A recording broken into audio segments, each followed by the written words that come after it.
Hola, mi nombre es Isabel Ordóñez y hoy les voy a hablar del experimento de Joule, la relación entre el calor y el trabajo.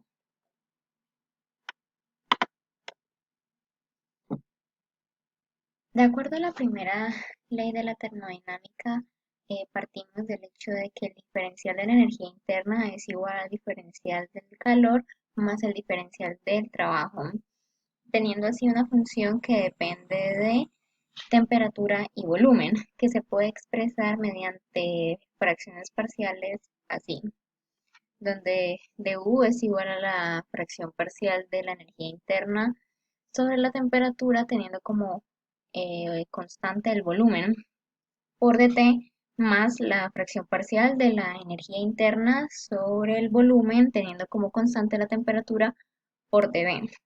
La pregunta que se hace aquí es ¿qué valor tienen estas derivadas parciales? ¿Cómo se obtienen cada una de estas cantidades? Entonces el primer paso, revisándolo brevemente para la primera fracción parcial que se ve aquí, sería tener como constante el volumen. Teniendo como constante el volumen, no hay cambio en el volumen, por lo tanto, esta parte de la fracción, esta segunda parte se va. Y se tiene ahora entonces, de acuerdo al diferencial del calor, con volumen constante, que es igual a la fracción parcial de la energía interna sobre la temperatura con volumen constante por el diferencial de T, que es lo mismo que la capacidad calorífica teniendo como constante el volumen, por lo que se puede hacer un reemplazo y quedaría de esta manera, donde el diferencial de la energía interna sería la capacidad calorífica, volumen constante por dt, más la fracción parcial de la energía interna sobre el volumen con temperatura constante por dB. Entonces ahora la pregunta que nos atañe es ¿qué valor tiene esta fracción parcial? Para esto se hizo el experimento de la expansión libre de Joule.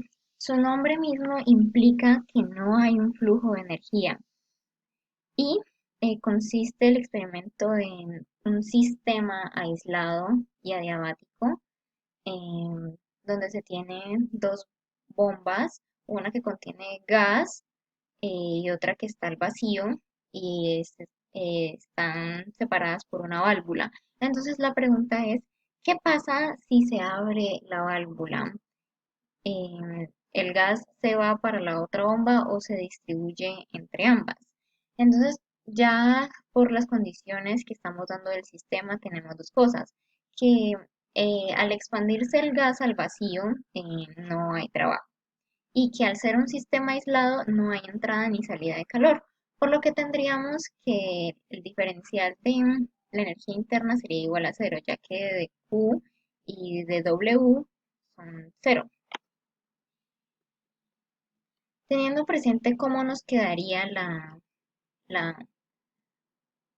ecuación del diferencial de la energía interna cuando ya reemplazamos la capacidad calorífica, podemos hacer este reemplazo. Ya sabiendo que la energía interna es cero, se puede escribir la fracción así y se vuelve a reordenar quedando de esta manera, quedando como una cantidad que se relaciona a la capacidad calorífica con la constante del volumen. Ahora entonces, lo que pasa es que si se expande el volumen, la temperatura aumenta. Entonces, Joule observó que no aumentaba la temperatura del gas cuando se expandía el vacío, por lo que se creó este parámetro que es eta de Joule, que es el famoso parámetro de la expansión libre de Joule, que no es cero para gases reales, pero es cero para gases ideales. Ahora, de acuerdo a esto, tenemos que para gases ideales se obtendría que el diferencial de la energía interna sería igual a la capacidad calorífica con volumen constante por dt, donde quedaría una función que solamente depende de la temperatura. Ya no importa qué cambio se le haga, solamente quedaría la energía interna dependiendo de la temperatura. Por lo tanto, el,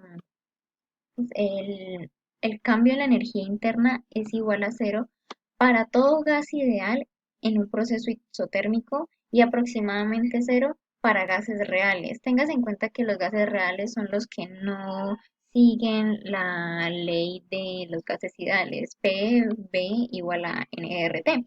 Ahora, para simplificar este cálculo de acá, se realizan integrales a ambos lados, por lo que quedaría el cambio delta de U sería igual a la integral de la capacidad calorífica con volumen constante por la temperatura por dT, que es la manera más sencilla para calcular dU.